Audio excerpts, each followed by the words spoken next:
Station, this is Houston. Are you ready for the event? Ready for the event. Fixing up his shirt. Sunita Williams Elementary School, this is Mission Control Houston. Please call station for a voice check. Station, this is Kiana Brunson, Principal of Sunita Williams Elementary School. How do you hear me? Hi, Kiana. Got you loud and clear up here on the station. How you doing today? Honey, it's so exciting to see you. So we have some exciting kiddos over here. Hear your voice, and I know that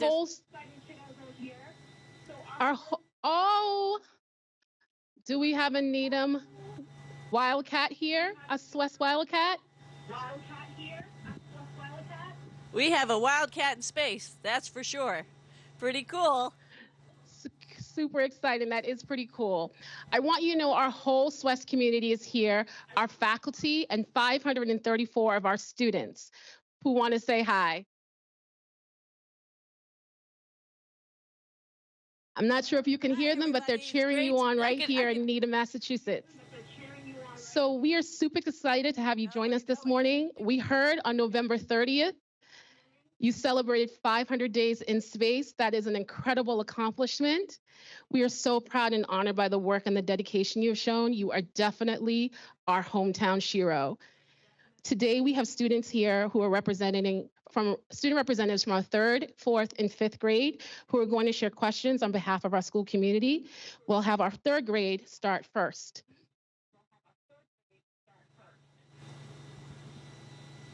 My name is Caitlin, and my question is,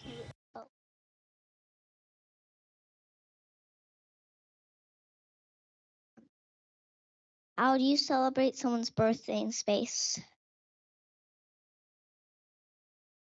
Caitlin, that's a great question. Actually, we've had a couple birthdays up here since I've been up here. I don't know if you remember, but I flew up here in June, so we had a couple summer birthdays.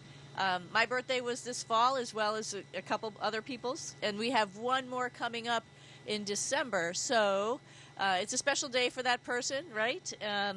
Of course, we have to still sometimes work, but the crew on board tries to make it pretty special, and we've become pretty good at making cakes up here. We get these cinnamon buns, and so we'll put those together with some type of icing between them and icing on top. And so we'll all have a piece of cake, which is great.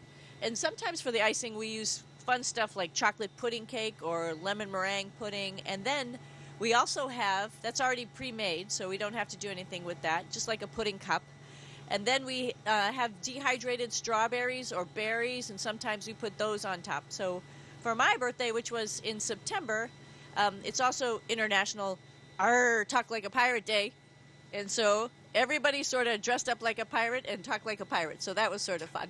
Arr. Arr.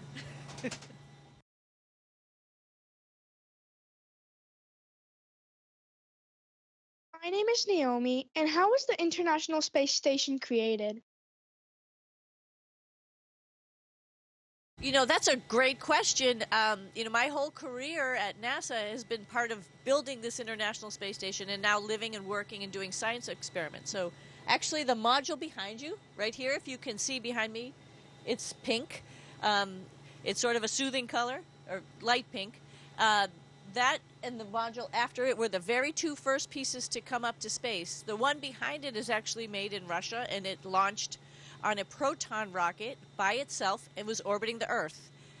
This pink module right behind me was actually in a space shuttle payload bay, sort of like the back of a pickup truck. We brought it up to the same orbit that first module was up, and we actually used our robotic arm to grab the other module in space that was floating and put it on top of this module right here, and that was the beginning of the space station. And then every module, like the one I'm in right here, and there's another one in front of me on the other side, and a couple more, were brought up by the space shuttle, and then we again used a robotic arm to put these pieces together, and then a number of spacewalks to go out and actually connect everything up. So it took about 10 years to build it, but we got it all done, and as you can see, it's pretty homey. Thank you. My name is Paulina, and my question is, are you in a different time zone in space? Actually, we are. We're about, I think now with daylight savings time, 5 hours ahead of you guys on the East Coast. We use Greenwich Mean Time, so that's if you know latitude and longitude, right? The longitude is 0 because we're a little bit displaced from that over in the United States, but it's in England, and that's, like I said, 5 hours ahead of you guys. So we get up early in the morning for you guys, right? So it would be, I think, whatever, 1 o'clock in the morning is our start of our day for you, about 6 o'clock in the morning for us. And then we go until about 10 o'clock or so, which is 5 p.m. your time. So, yeah, we operate on a different time zone. And you might ask why, right? Why do we have to do that? Our mission control in Houston is closer to your time zone. But we also have mission controls in Russia, we have one in Europe, we have another one in Japan, and so we try to accommodate for all of those people that actually work and support us as a big, huge team here. There goes Thanks, Nick. Sunny. Hi, Nick. My name is Eris, and my question is, do you need to eat more in space than on Earth?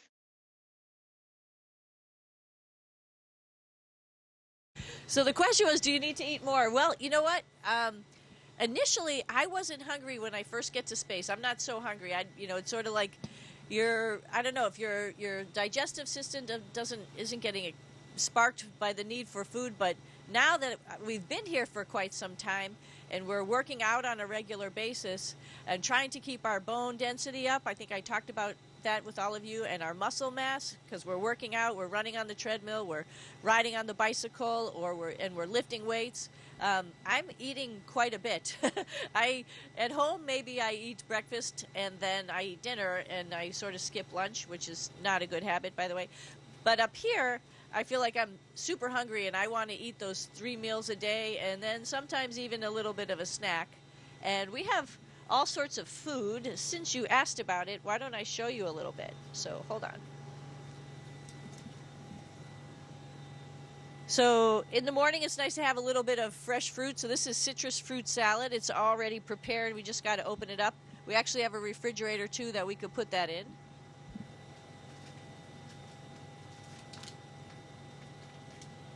I like Indian food, so they actually sent up some Indian food that all you got to do is put in the heater.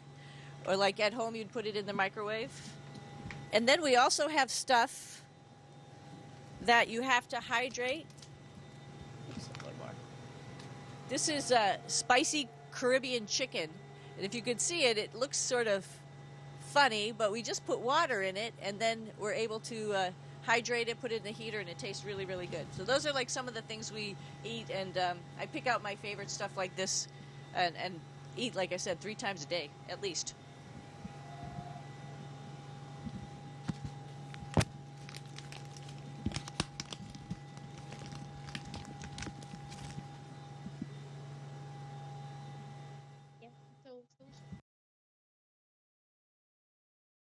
Next one.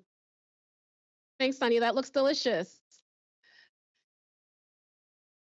Hi, my name is Priya, and my question is, what does a solar eclipse or sunset look like from your perspective in space? How does it compare to what you see when you are on Earth? Yeah, so we can look down on the Earth, right, rather than being on the Earth. So when we're looking down on the Earth and there's a solar eclipse, I missed it. I wasn't here on time, but I saw pictures of it from up here. Actually, a circle that's dark that's translating across the Earth. Pretty cool, huh? Sunrises and sunsets are another thing that's just amazing. 16 times we can go see one.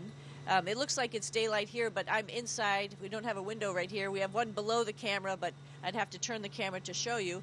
So it looks like it's daylight because we have all the lights on. But 16 sunrises and sunsets. So at any time of the day, we could probably go to the cupola or the window here and go take a look at it. And it's just a matter of seconds that the sun comes up, and you can actually even feel the heating of the sun as it's coming up. The sunrises and sunsets are very, very bright also. It's a little dangerous to be looking right at the sun, So we have sunglasses in the cupola just in case as well. But before long, it's risen and it's overhead, so it's not as big of a deal. But yeah, they're spectacular, and we could see that curvature of the Earth. It's just absolutely beautiful.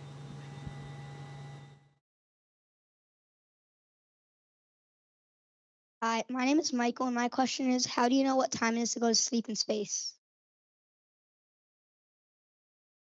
Well, first of all, I get tired, so I know somewhere by the end of the workday, somewhere around, we stop working, or we sort of call it a break at about 6:30, 7 o'clock, have some dinner, and then I'm usually ready to go to bed just because it's been a long day. But just like we were talking about, here, right, it seems like it's daylight because we have lights on, and so just to help us go to sleep, we actually turn these lights off. And also another interesting thing, as you can see, the lights are on the ceiling, right? It doesn't really matter if we're upside right or upside down. We could still do work, So we keep the lights on the ceiling just because that way we can stay oriented, and that way we know which is the front of the space station, which is the back of the space station, based on where the lights are.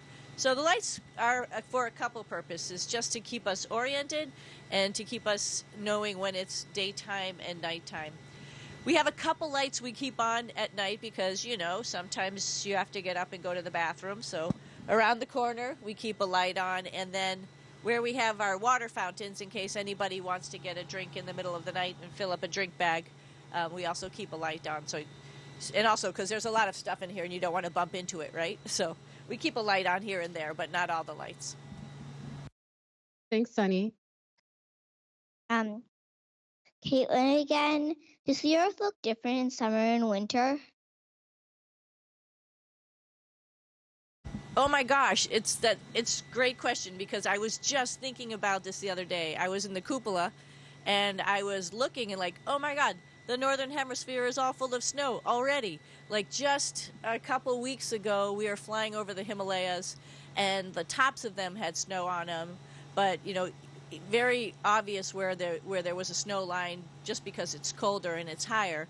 And now that whole area is just blanketed in snow. Also, like where you guys live, right, up in the Boston area in Canada, that's all of a sudden all the lakes up there are frozen in Canada, and you can tell it just happened overnight. I could definitely tell that there was a change from the green of the summer to the fall. Like all of the landscape started looking a little bit purple, but already it's white. So are you guys all ready for winter? I hope so. It's coming.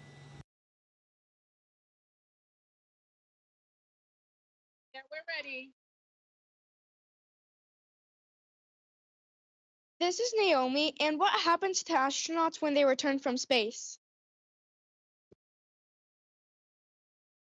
That's a good question, and you'll probably see it because I'll probably come visit you. But it will take probably a month or so before I get to come up to Massachusetts and visit everybody.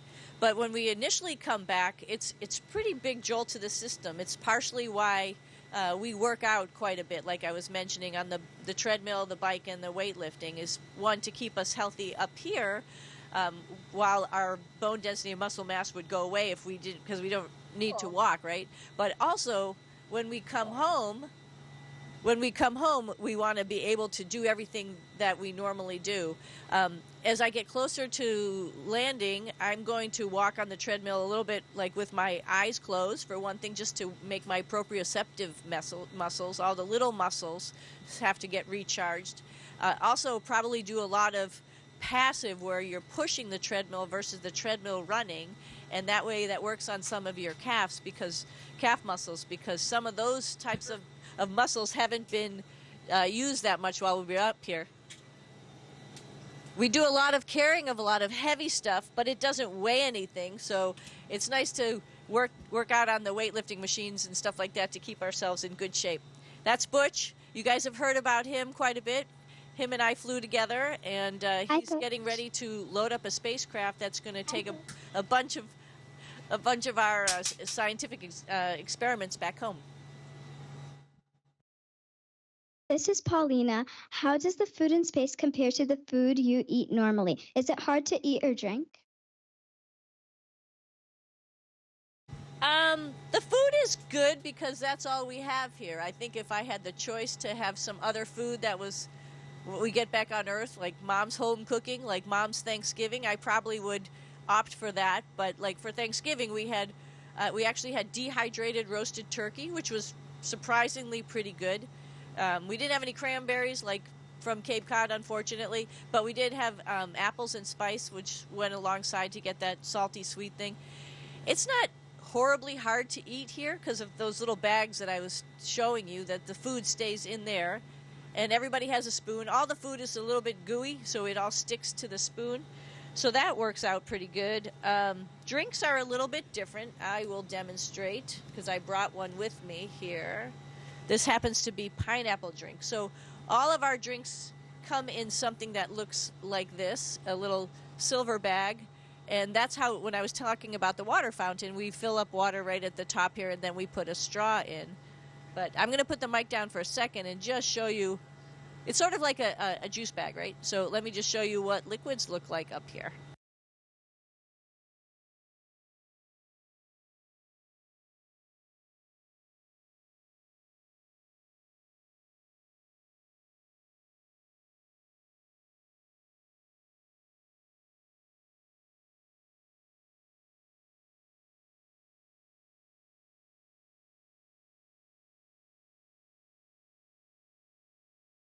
It's a little bit of a pain, but sometimes it's fun.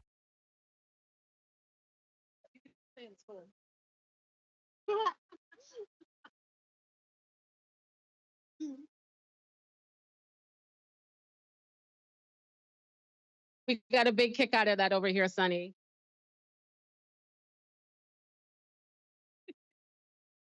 Awesome. I fear that if elementary school was in space, there'd be a lot of playing with food and a lot of mess, but that would make it a lot of fun also. This is Eris again, and my question is, has an animal ever gone on the ISS? Interesting question. This wildcat is here, right? No. But a real live animal? We actually have had animals up here.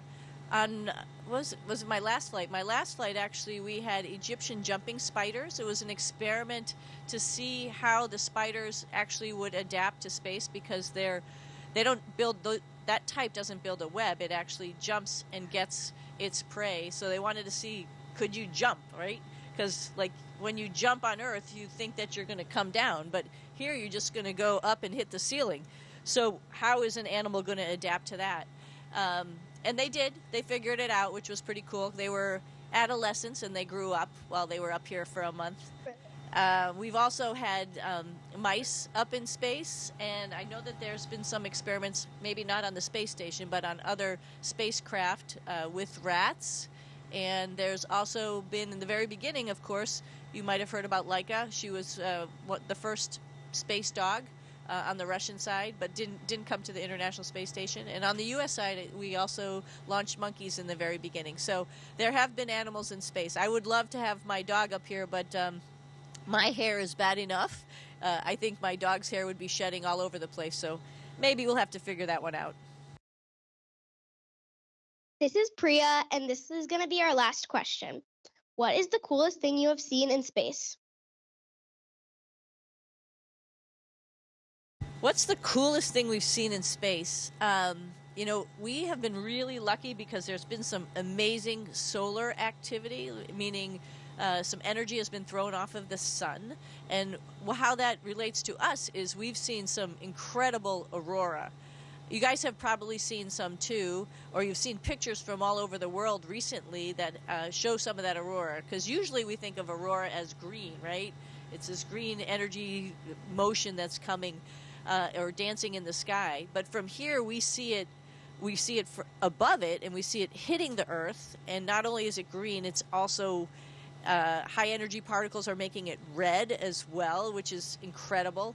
And we've actually flown through curtains of this. It's like dancing and moving all around us. And when you open the cupola and you could see it, far away, and then we start to come right through it, that is pretty incredible.